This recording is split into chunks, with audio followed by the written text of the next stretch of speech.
Hay un principio llamado del minimalismo que dice que menos es más.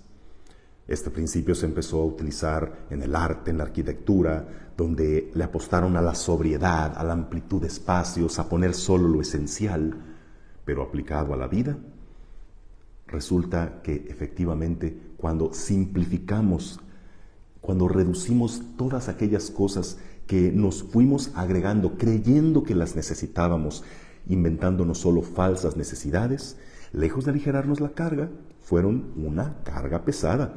Lejos de ser una necesidad, pues pasaron a ser algo que nos volvía más y más dependientes de algo que no lo necesitábamos hasta que lo tuvimos. Y bueno, creo que hoy la palabra de Dios nos ilustra al respecto. Hoy comenzamos en la primera lectura con el libro profético de Daniel, este libro que se sitúa en la deportación del pueblo de Israel a Babilonia. Allí el rey de los caldeos, Nabucodonosor, mandó seleccionar unos jóvenes de buen aspecto y buena salud, entre ellos Daniel, para que estuvieran al servicio de la corte. Entonces, fueron formados en la cultura y en las costumbres de los caldeos. Y el rey ordenó que se les diera de comer de la carne y del vino de la mesa del rey. Pero esos manjares eran prohibidos para los judíos. Entonces, Daniel le pidió a su encargado inmediato: por favor, no nos obligues a comer de eso, porque lo prohíbe nuestra ley. A nosotros danos nada más agua y legumbres. Con eso tenemos. Y el encargado, pues muy buena onda, pero dijo: oye, pero es que a mí me metes en un problema, porque cuando ustedes estén comiendo nada más eso, van a estar todos flacos, todos escuálidos, mientras que los demás jóvenes que sí comen de los banquetes del rey, van a estar todos regordetes y van a decir que a ustedes no les estoy dando de comer. Tranquilos, tranquilo, dijo Daniel, vas a ver la diferencia, tú haz lo que te digo y luego a ver qué pasa. Ándale pues. Pues resulta que sí, a Daniel y a sus compañeros les dieron solamente agua y legumbres. Y al paso del tiempo, resulta que los que comieron solo agua y legumbres tenían mucho mejor salud, mucho mejor aspecto y estaban más robustos que los que comían de la carne y del vino y de los manjares de la mesa del rey. Años después, la ciencia le dio la razón a esto.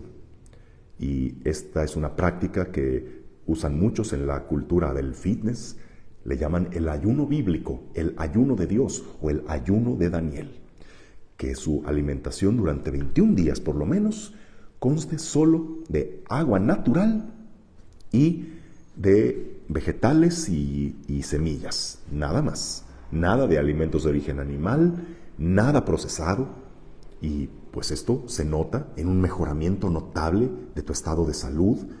El bajar de peso es solo una consecuencia de estar mejor de salud, pero incluso hasta se reducen los niveles de ansiedad, de fatiga, de pensamientos negativos. Uy, cuando tú pensabas que si comes más poquito, pues te vas a debilitar, te vas a descompensar. No, al contrario, te compensas y te desintoxicas de tanta porquería que tú te metías, aunque te la vendían como comida saludable, toda la carne, todo el pan, toda la grasa, todos los alimentos procesados.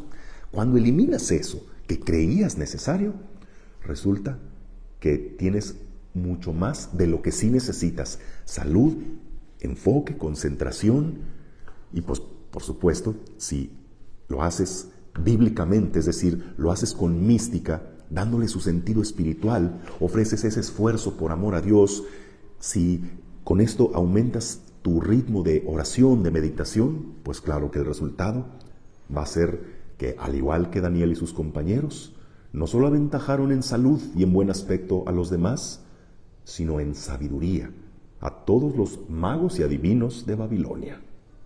Y en el Evangelio, Jesús nos muestra un principio similar. Resulta que la viuda, que dio 2 moneditas en la alcancía del templo, dio más que los ricos que echaban cuantiosas ofrendas, pero daban de lo que les sobraba. Mientras esa viuda daba todo lo que tenía para vivir. Era menos el monto de su limosna, pero era mayor la medida de su entrega ante Dios. Y eso era con mucho lo más valioso. ¿Quiere decir que es cierto eso de que menos es más?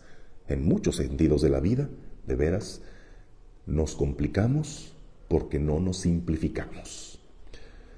¿Cuántos tienen una agenda saturadísima de actividades, pero se cansan mucho y sienten que no hacen nada? En cambio hay otros que se enfocan en hacer pocas cosas, pero bien hechas. Hay quienes tienen en su casa lleno de cosas que se han ido comprando, que han ido adquiriendo, pero de esas cosas quizá ni siquiera el 10% les son útiles. Todo en su casa es basura y tiliches acumulados que les hace sentirse siempre tensos. En cambio, quienes tienen solo lo elemental viven tan felices como aquellos que tienen un guardarropa repleto y todavía sienten que no tienen qué ponerse. Mientras que hay otros que decidieron eliminar esa preocupación. Diario se visten de la misma manera, sus pantalones y su playera del mismo color, siempre, y tienen un par de cambios de ropa y listo. Y esos pueden enfocarse en otras cosas. Por supuesto que sí, también lo llevamos al plano espiritual. ¿Qué piensas de aquellos que se cuelgan todos los escapularios posibles, que van a todos los retiros, que buscan no sé cuántos consejeros, que siguen todas las devociones y corrientes espirituales que encuentran en internet o a las que los invitan y que tienen tantos apostolados que no los ven en su casa, pero su vida sigue siendo un desastre? Se sienten lejos de Dios, se sienten vacíos. En cambio, aquellos que se enfocan simplemente en amar y servir al Señor, sin tantas confusiones y contradicciones, ellos se enfocan en ser mejores discípulos, mejores cristianos. He conocido gente, poca ciertamente, pero que ellos por elección, no porque no puedan comprarlo, simplemente por elección propia, decidieron no tener cosas que la mayoría consideramos indispensables. Pudiendo tener automóvil, no, se mueven en transporte público. No tienen celular, no tienen redes sociales, algunos no tienen televisión en su casa. La mayoría diremos, pero ¿cómo puedes vivir sin esto? Vieras que vivo con tanta paz, vieras que tengo tanta libertad. Y de veras, ellos confirman aquello de que rico no es aquel que tiene más, sino el que necesita menos. ¿Y tú? ¿En qué necesitas simplificar tu vida? Quizá ya en este tiempo de Navidad estás pensando en qué te hace falta, pero más bien deberías pensar, antes de hacerte una nueva necesidad, eliminar otra que ya no tienes. Más bien preguntarte qué te sobra, qué te estorba ya, qué sería más simple en tu vida si lo fueras eliminando. Para que lleguen bendiciones nuevas, tenemos que hacer espacio.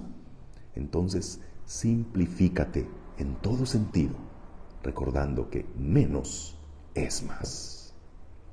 Que tengas un bendecido día en el nombre del Padre, y del Hijo, y del Espíritu Santo. Amén.